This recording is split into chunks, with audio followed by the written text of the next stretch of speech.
In this video, we show how to replace the HPM in a PowerEdge R670. Before working inside your system, read through and follow the safety guidelines to protect your system from potential damage and ensure your personal safety. For more information about safety guidelines, see the service manual at dell.com/support. To remove the HPM with the fans, any installed memory, the heatsink and processor, OCP, BOS, and DCSCM, as well as riser 2 and 4 removed, disconnect and remove any and unroute any cables running to this HPM.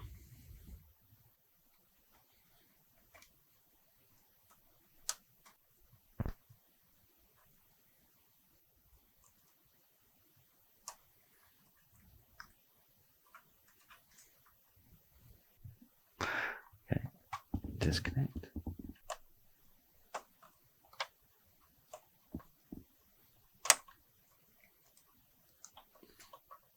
With everything disconnected from the HPM, holding the blue tab here and lift up on the blue plunger, slide it towards the front of the system, and then lift and remove it from the system.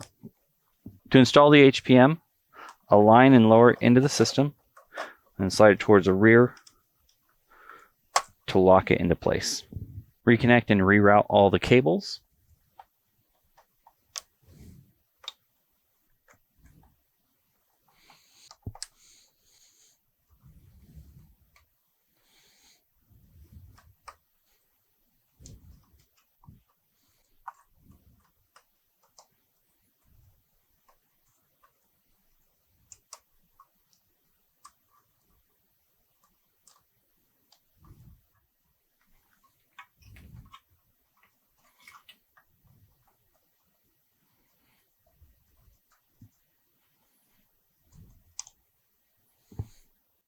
For more information or support about the PowerEdge R670, visit dell.com/support.